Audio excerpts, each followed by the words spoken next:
charge their account, and put that in there, so they don't always have to worry about it, having to check it. So like, I'm in control, I'm not in control. Taxpayer, I don't know what we did. He doesn't do it.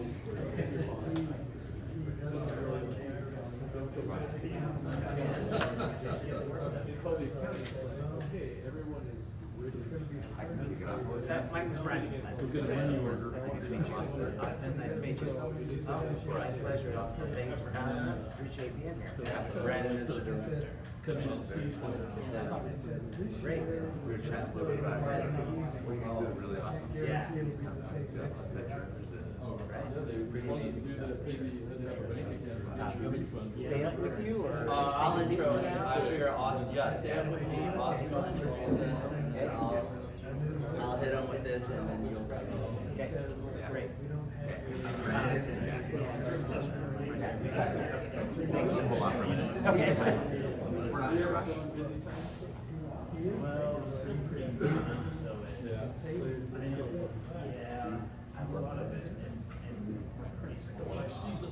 Yeah.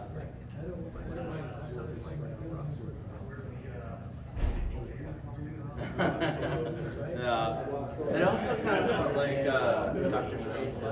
Yeah. Where it's like how I like to learn the bomb, and like we were in that kind of semi-circle. That's what it kind of felt like to me a little bit.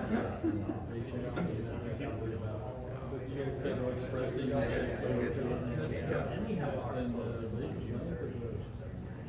whatever commission over there, we had kind of enforce them.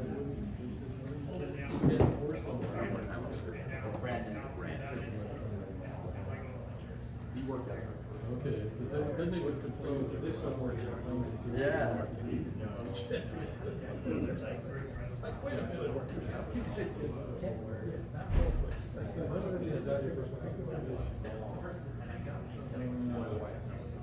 Let's mark it up today.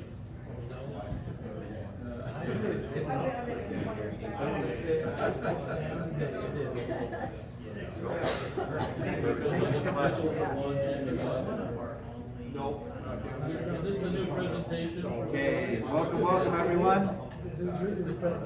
We'll get started over here.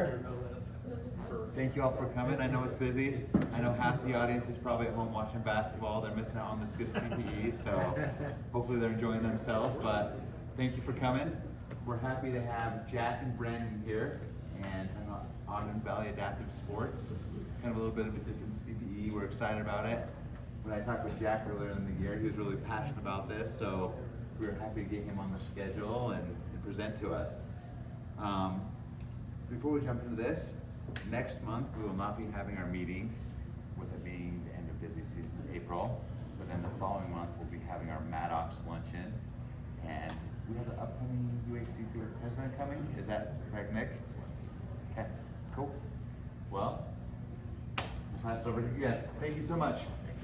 I'm Jack Cook, and this is Brandon, and this is Ogden Valley Adaptive Sports, also known as OVAS or OVAS. So kind of the agenda is to tell you my background and what OVAS is, my experience volunteering, some accounting at OVAS, and what you can do, and then Brandon will present, and then we'll show off our equipment. My background is I'm from Alaska. I'm a volunteer at OVAS, and I'm president of the Northern Wasatch Ski and Social Club, and I run taxandprogramming.com. So I'm going to give you a little background, and then Brandon will go a little bit more detail. Snow Basin hosted the Super G in the Olympics in 2002.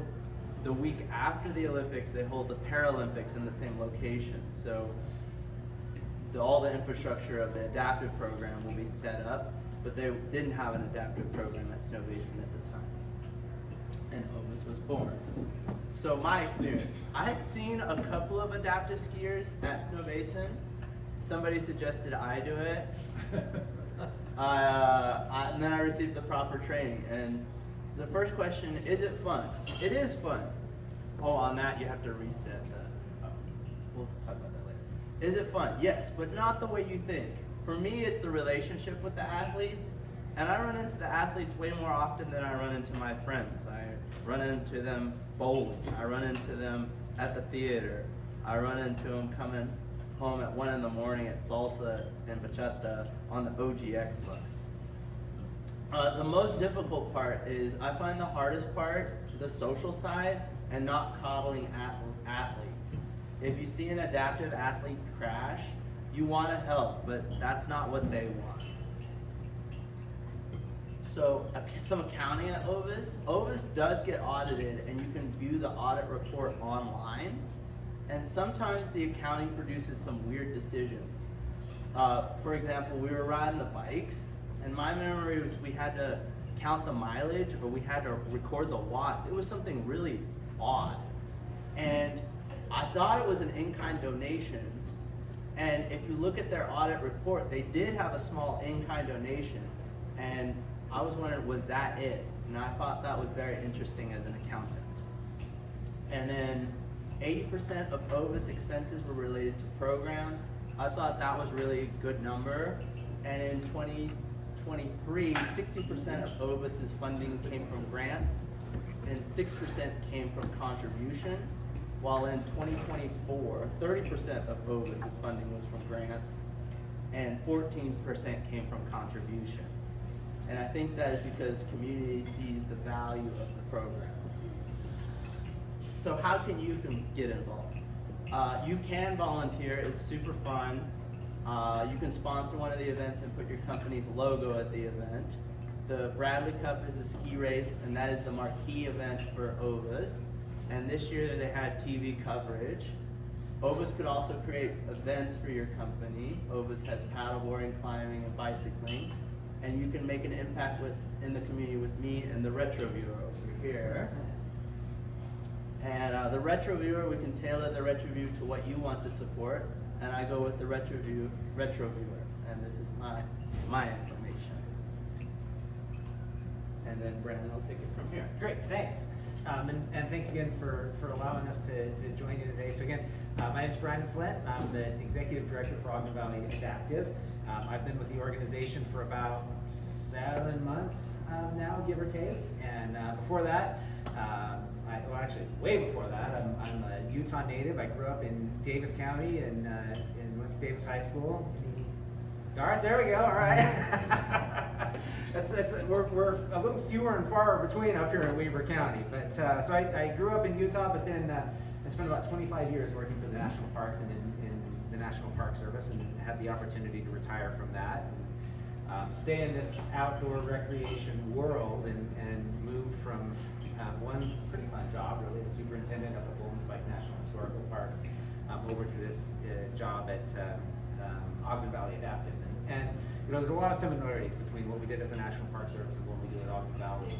But really, it's in a lot of cases, it's about people, right? It's about people getting out and experiencing America, or in this case, getting out and being able to experience the amazing natural resources that we have here in Utah. And so, you know, really, if you were to sum up, what does Ogden Valley do? And what's kind of our founding guiding principle? It's that everyone deserves the chance and the opportunity to experience the outdoors. And so that's what we do at Ogden Valley. Whether you have a spinal cord injury, whether you have maybe some developmental issues or cognitive issues or whatever it is, we can help you get outside. And as Jack mentioned, up at Ogden Valley, at Snow Basin, Powder Mountain, and Nordic Valley not so much this year, but we have 3 world-class ski resorts, and so we've got a piece of equipment we'll talk about a little bit later, and that was really our founding, was working up at those world-class ski resorts and taking people out to be able to ski and snowboard, cross-country ski, Nordic ski, and all of that. So that's what we were founded in about 2009 to be able to do. But as Jack mentioned, there was a need, right? If you're somebody who maybe doesn't have the use of your legs, how do you ski? And what I'm here to tell you is that there are some skiers, snowboarders in the room. Yeah, all right. I've been skiing since I was 6 years old up at Powder Mountain, and I was out with some sit skiers, at Snow Basin. I was out with some sit skiers or mono skiers this past Wednesday. And there are some of them that after me skiing for 40 something years, they ski better, faster, and harder than I do in a mono ski, right? And so that's that sense of accomplishment, that's that sense of belonging, that's that experience that we want every person here in Utah, and for those that are visiting and adding to the Utah economy, to be able to experience when they come. So we're a nonprofit. We do get the majority of our funding coming through grants, donations, individual donations, and then through corporate sponsorships. Our bread and butter, the people that we want to serve and focus on, are the people here in Weber County, Davis County, Box Elder County, and Morgan County. We have, well over 1,000 participants over time that come and ski with us. This year, unfortunately, because of the snow conditions, our winter lessons were down, but last year we were over 800 winter lessons up in Snow Basin. And then in the summertime, we actually take people out. We kayak, we mountain bike, we cycle, we rock climb. Did I get them all? I think that's all of them. And last year was the first year that we actually took more people out in the summertime than we did in the wintertime. So we had 1,200 experiences. Again, ranging the spectrum of what people can do. Another thing that we really try to do is also help people with disabilities get into this field. And so we're really excited this year. We brought on Feet Jensen. If you search for KSL and search for Ogden Valley Adaptive, we had a great piece that they did on our Bradley Cup demo day with Feet. Feet is a war hero, although he doesn't say it. But Feet lost both of his legal name is Feet, but he has lost both of his legs from the knee down. He changed his name, his middle name, but he's one of those sit skiers that will outdo any of us on the mountain. So great story, and he's one of our new employees. So we talk about his journey of starting as a participant, looking at these people on the mountain, saying, I don't know if I can do that, to going through our program and Wasatch Adaptive's program, and then kind of coming that full circle, and now he's the one inspiring other people out on the mountain. So why is it important? It's important for a lot of reasons, right? If you think about people with disabilities, a lot of times they are people that don't leave the house as much as maybe you and I. It's harder to get outside.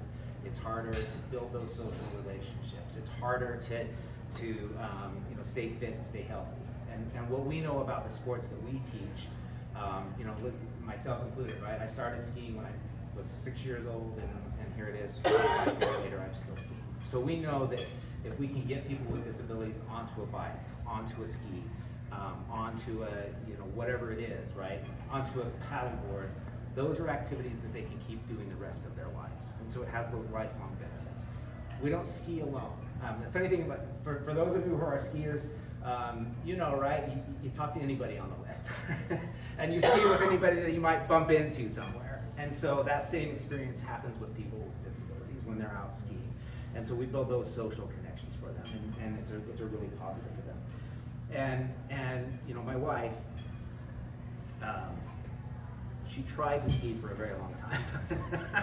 And she was the hardest working skier on the mountain, right? She was constantly trying to turn. She never really picked it up. But one day I was sitting there and I was going, look, part of the fun of skiing is just to stop on this mountain and look around, right? Because it's beautiful, it's stunning, the air is fresh, you're out of the valley, you're out of the fog, you're out of the smog. So stop and enjoy it, even though you're working your guts out. And I was a horrible instructor. Never teach your spouse. Never teach your spouse. But that kind of changed her opinion of the day too, right? To just stop and be outside and experience, and that's what we want every Utah to be able to experience. So we're thrilled to be a part of the community. We're thrilled to be taking these people out. It's amazing to see the smiles on people's faces. It takes a phenomenal amount of equipment, very specialized, very expensive equipment to be able to put these programs on. It takes a whole cast of volunteers. We have about 180 volunteers that we count on during the wintertime to be able to come up and help us with these sit skis and help people get into them. Like I said, they're very expensive pieces of equipment. That sit ski right there is about $8,000 to $10,000 for us to put that thing, or to purchase it. And then every single person is different. And and so there are different bucket sizes. The outriggers that you see there are kind of specialized for people. And that, it's not an expensive sit ski, but it's also not a cheap one. Yeah, sure. So do you guys provide these to the users? We- Or do they have to pay? Yeah, so we provide them. And I will say that, and please, anytime, feel free to ask questions. The local ski resorts are phenomenally generous for us. So they provide us access to the mountains. In some cases, they provide us rentals. We go out and we purchase the equipment. And so as somebody's learning, we will provide the equipment to them. In the end, we'll also, if it's something that they want to do for a lifetime, we'll help them get grants to try to purchase their own equipment. So this is about $7,000 to $10,000. We have some brand new adaptive mountain bikes. They're e-assist. Those can be $25,000 to be able to crank those hand crank bikes. But again, we think it's worth it, right? When you come up and you see, I think Jack mentioned it, the smile on somebody's face, that sense of accomplishment, it is absolutely worth it.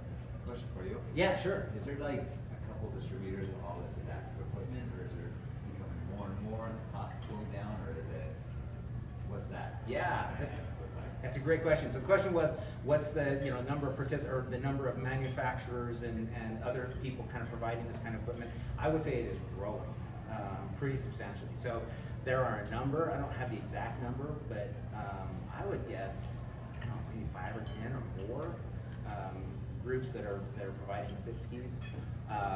Mountain bikes. I was just looking at them the other day. There's a whole range of those as well. And that's the thing, when we talk about adaptive, right? Every single person is different. And so what they need has to be kind of customizable. And of course that raises the cost. Sure. So if you got somebody that's in this situation, how do they join your group, or how do they? That's a great question. We've got our website and we try to come out to community events like this. We host a number of events that try to spread the message, and really a lot of it is by word of mouth. But we also, we have a relationship with the VA. We have a relationship with local hospitals, rehabilitation hospitals. We partner with the Utah School for the Deaf and Blind. There are other nonprofits in Weber County and other counties that we work with. Roads to Independence is one. We work with the school district. So, we know that that's actually one of our biggest needs is spreading the word and telling people and trying to get them into the system. So if somebody comes up, there's somebody there that could take them up on the mountain, or do they have to bring somebody with them? Yes, another good question. So the question is, what kind of support does somebody need, basically? So in general, we'll take care of everything. So we have kind of an intake program. So we'll ask a new participant to come onto our website, give us their information about what their disability is, what's your shoe size, have you ever skied before, all of that, and then we will work one-on-one with you to find the right instructor.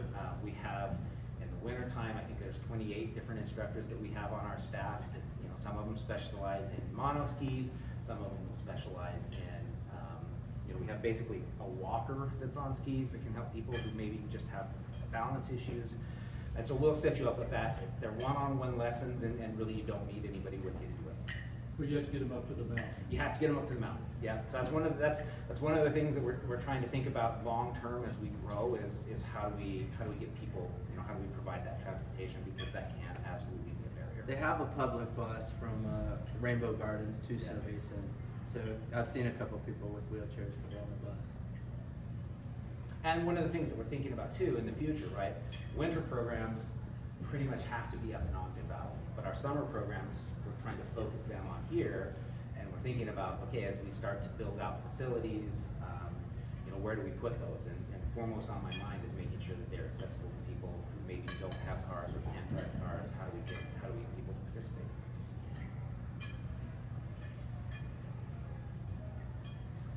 Other questions? I'd much rather talk about what you all want to talk about. What do you want to know? What can I tell you? But there's no cost for this for the participant, is that? Yeah, so it's a great question. What's the cost, basically? And so what we ask for is for people to pay what they can. I would say that the majority of our lessons are free, and we have grant funding and some very, very generous corporate sponsors as well as donors. But we do ask people if you can to pay a little bit. So it ranges. If you and we focus kind of those free lessons on the local community. Somebody who's coming into town, we figure if you have enough funds to be able to come into town, we might ask you to pay. However, it's $150 for our private lesson. If you were to go to one of the resorts to just be a normal skier and pay a private lesson, it is substantially more money. So even those lessons are subsidized.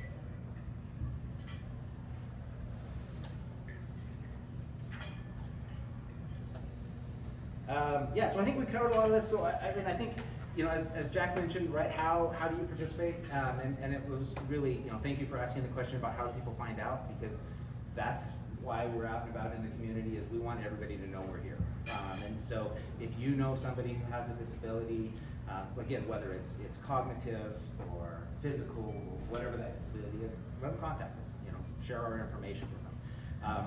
We need a whole host of volunteers. We could not do this work without volunteers to do that. So if you feel like coming up to the resort, hopefully you're doing it altruistically because you want to help people and you want to see them smile. But there are other incentives, which is if you ski with us in the morning or ski with us in the afternoon, you get the lift ticket for the whole day. So it's $200. So there's something else I was going to say that was funny, but maybe not. So. So hopefully you're doing it you're doing it altruistically, not just for the pass, and then after you volunteer with us 4 days, we give you another ski pass. So come volunteer with us. And then as Jack mentioned, we have opportunities for corporate sponsorship. So our big event we just had was the Adapt to Thrive event, our race and demo day. This summer, we're going to be working on a new event, probably a concert up at Snow Basin. Again, they're phenomenal hosts for us. So if you're looking for that corporate sponsorship, we have, and then of course we're always looking for individual donors as well. So yeah. Do you have affiliates in other areas of the state, or are you just a standalone entity, or are there other groups that do this kind of thing also? Yeah, it's a great question. So the question was, are there other groups doing similar kind of work? And the answer is absolutely. We're actually kind of a smaller brother to National Ability Center. They are a phenomenal group up in Park City. So they actually, they're our big brother. They've been around for about 40 years. They have skiing, mountain biking, cycling, equestrian. They take people water skiing. They take people rafting. So they are definitely our big brother. There's another adaptive sports organization in Salt Lake City, which is Wasatch Adaptive, and they do similar kind of stuff to us. They're a little bit bigger.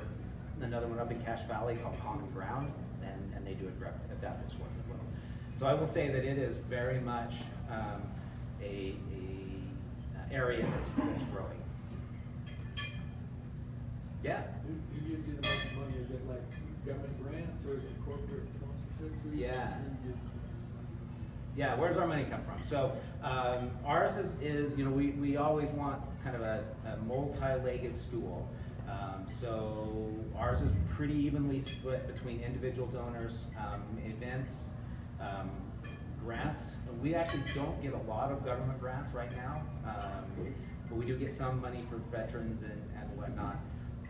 And then, let's see, those are really kind of the big legs of our stool. Yeah. I got a question. You mentioned donations as well as volunteering up Yeah. on the mountain. What other opportunities are there? I mean, 'cause some people just can't donate or can't really do Yeah. physical. Yeah, absolutely. So the question is, how do I help other than volunteer or give money? I think, right, spread the word, right? I would be thrilled if every one of you walked out of here today and told your 10 best friends that you had the coolest presentation in the history of the accounting group's meetings, which I'm sure it was. That wouldn't be hard to do. All right, well then you're not lying. Go out and tell 10 of your friends that we exist. And we're here to help you. If we got a whole bunch of new people that came to us and said we want to participate, I'm going to count that as a huge win. If we find one or two new corporate sponsors or new volunteers, I count that as a win as well. Yeah, my bar's pretty low. We just want to be in the community and again help people. As Jack said, when you see these folks do things that you never thought they were going to do, it's worth it, right? I've only been with the organization 7 months, but seeing people accomplish these things, you know, ski down a Black Diamond at Snow Basin, or even that kid that didn't think they would ever ride a bike. Seeing them, I have a fundamental belief, right? Every kid should be able to ride a bike, every kid, and that's what we want. That's what we want. Do you have to compete among your partners? Yeah, it's a good question. So the question was, do we have to compete amongst the partners? And the answer is no.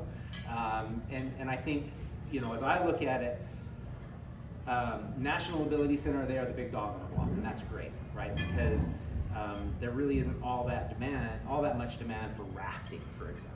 So the fact that they're up there and they're offering rafting is great for me, because when I have a kid or somebody that says, I really want to go rafting, and out of my wheelchair and onto a raft, I can send them up to National Ability Center. So I think that's my goal, is to make sure that we complement each other.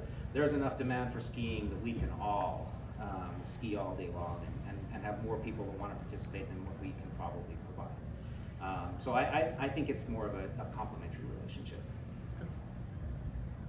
Yeah. So I got a couple of friends that want to do that, but they always say I'm afraid of falling.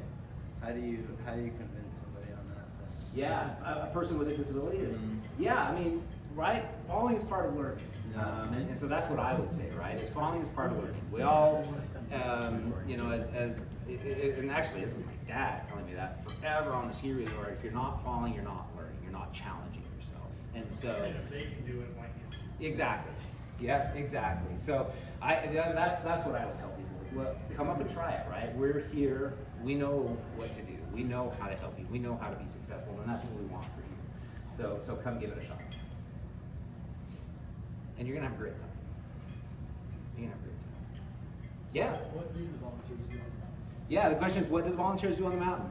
Jack, you wanna answer that? So a lot of times you're doing blocking, because like if you see an adaptive skier, you go, what's going on over there? And that's what your position is. You're right behind the skier and blocking them. And there's a lot of, you know, loading it also onto the ski lift. That's also a big rigmarole too. What is blocking? Blocking, so you're right behind the skier, so that person that wants to see what's going on, they're supposed to hit you before they hit the skier. You're skiing behind the skier, and wearing bright orange vests, and you're just providing that extra little bit. Yeah. Literally blocking. So have you ever Yeah. been hit? That's the question. Have you been hit before? We hit somebody was walking up the hill, and the adaptive skier was on a bi-ski, and the guy was walking up and didn't dodge, and the kid just nailed the dude. It was his fault. The athlete felt super bad. I was like, well, we're trying to take him out of the gene pool, man. So and do accidents happen? Sure.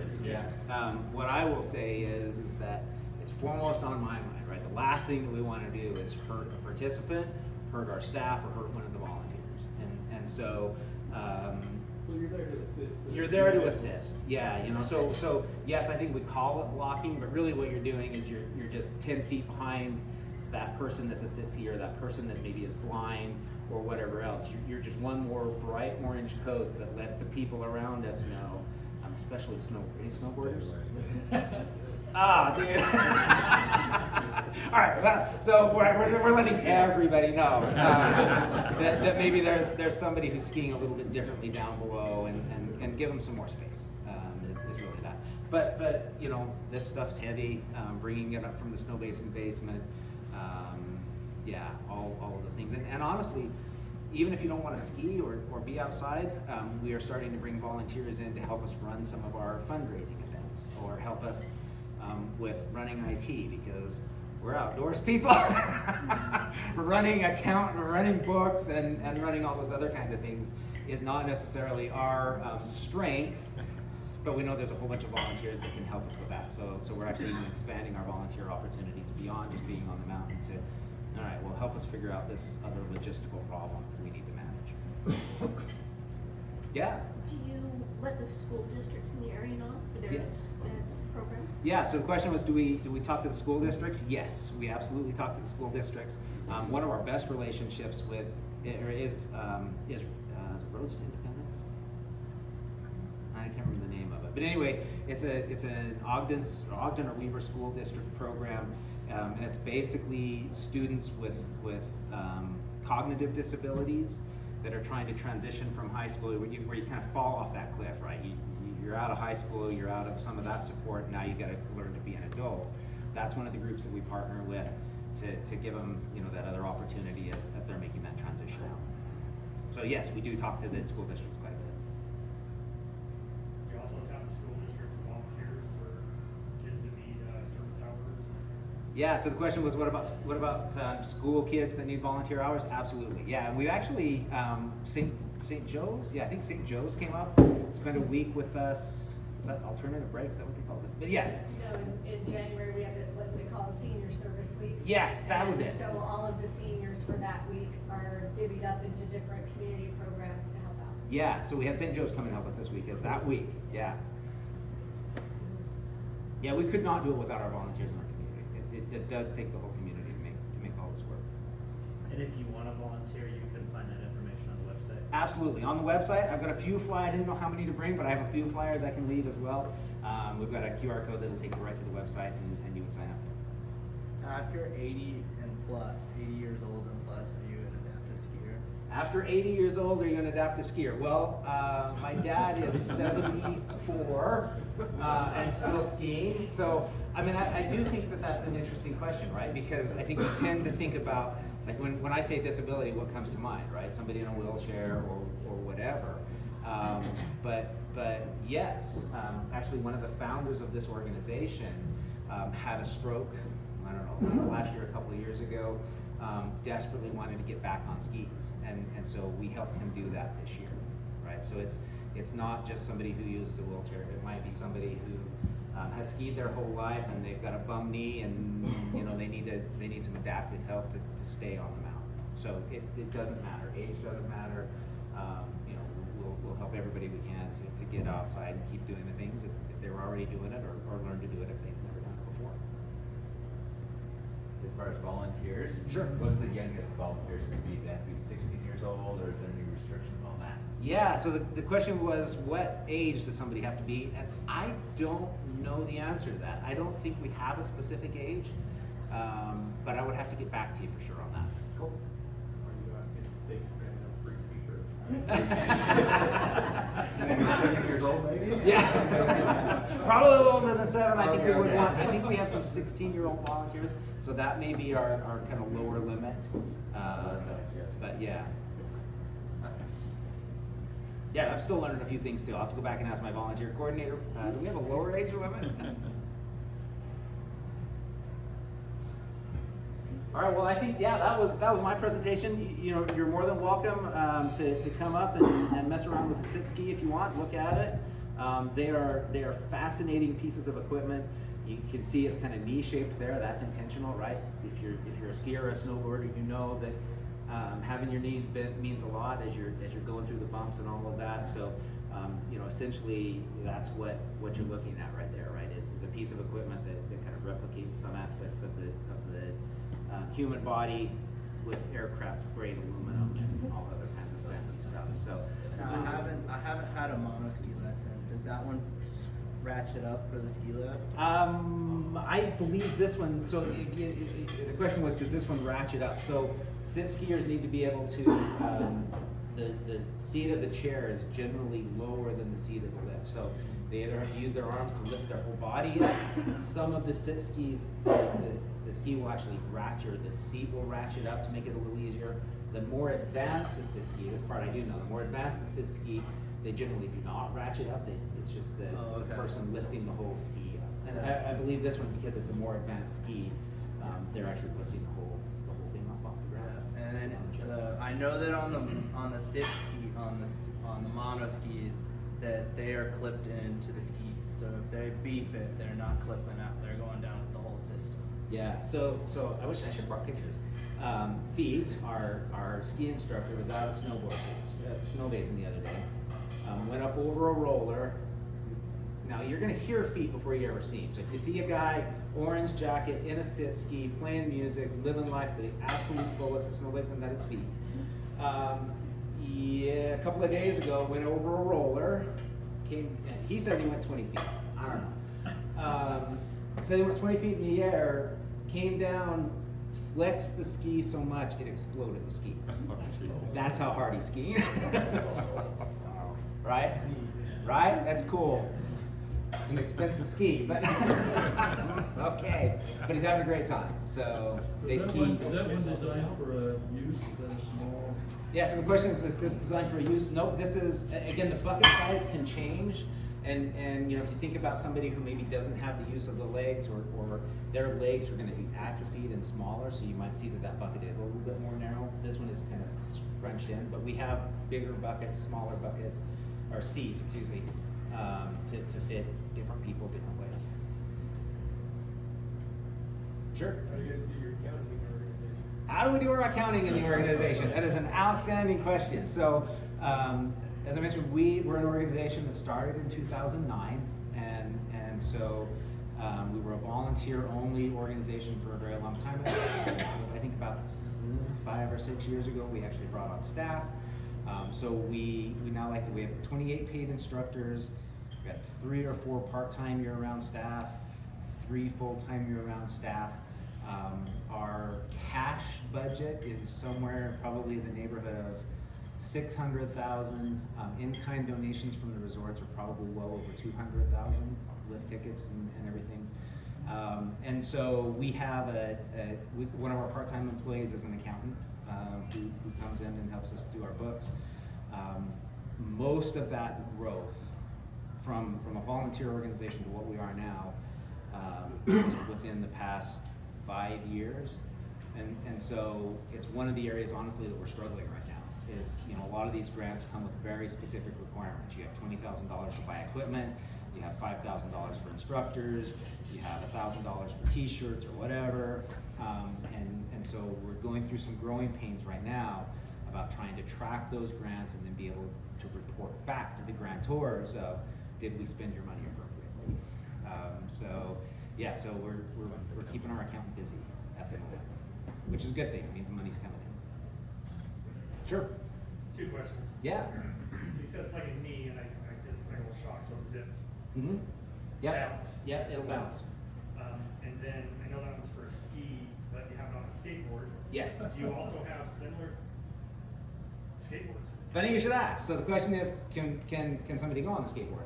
Feet, again, was just saying yesterday that yes, you can take one of these on a skateboard into a skate park.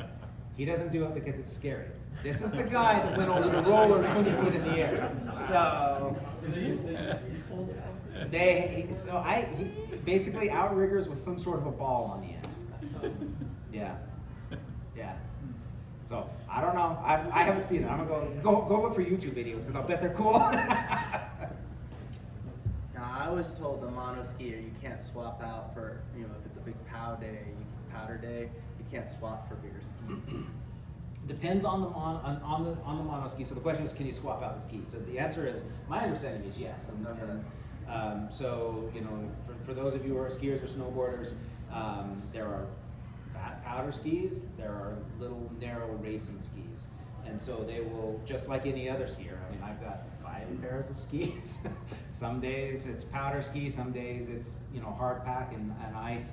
They'll do the same thing. They'll pick whatever ski fits the terrain for the day, or fits the snow quality for the day, which this year has been all groomers, or ice, or rocks. But anyway. Right? Now, Feet told me when he rode the gondola, he likes to ride the gondola, but he has to shove it in, and he's always working on it. Absolutely, yeah. So, I mean, that's a bummer, right? It used to be the P-Tex on the bottom of your skis, that was sacred.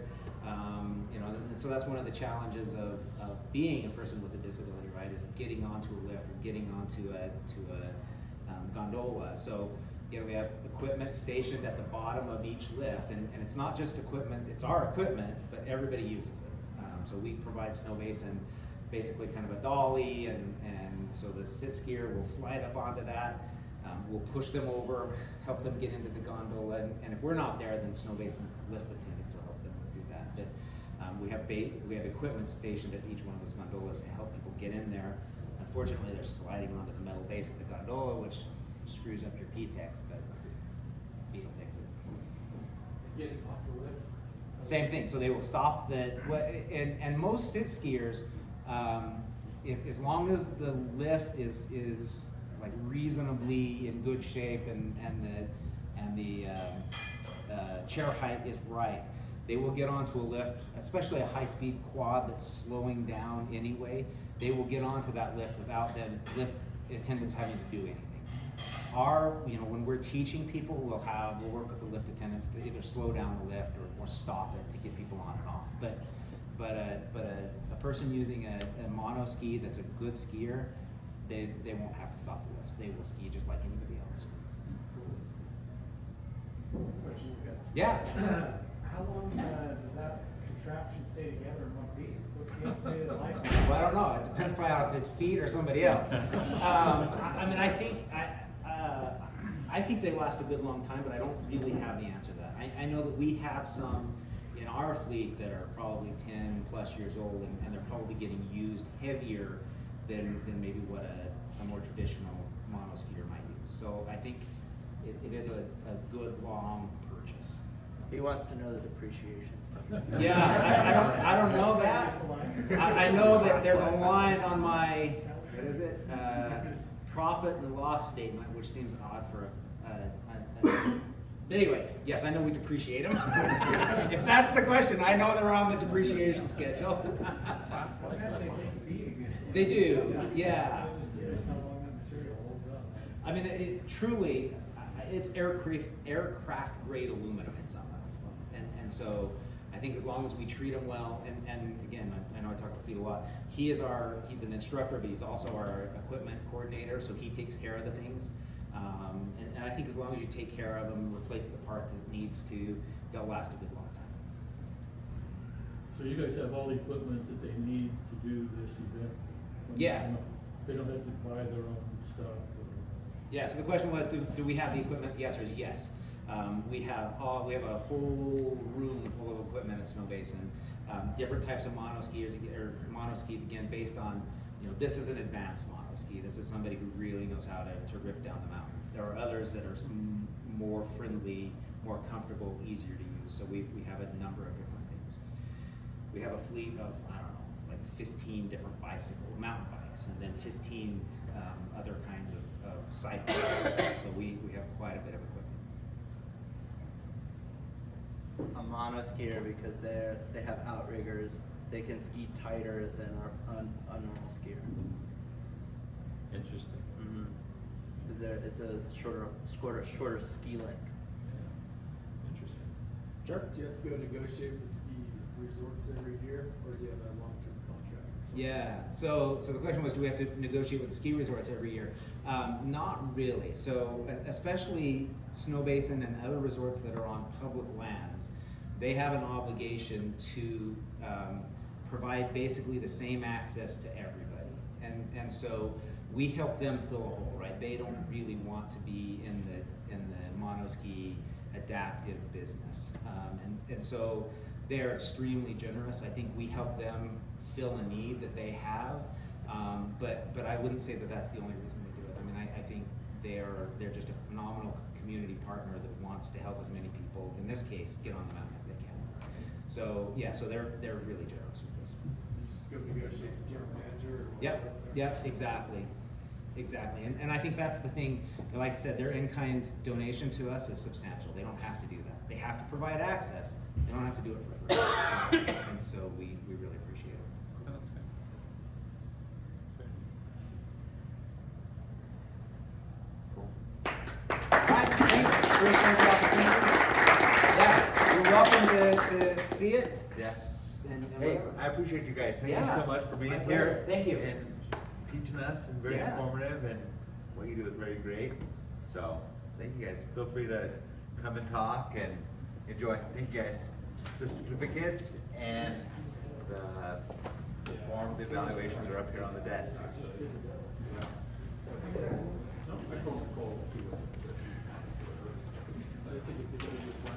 Sure. Well, let's actually just give you that. My name is Brandon Flint. You can do it. First is, you're not reasonably separate.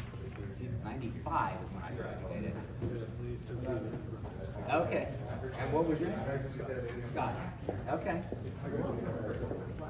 Did you?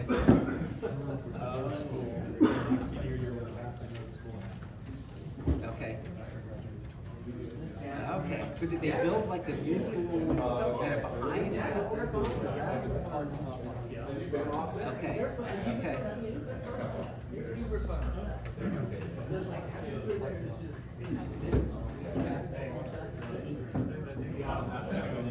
Cool. Good. Yeah.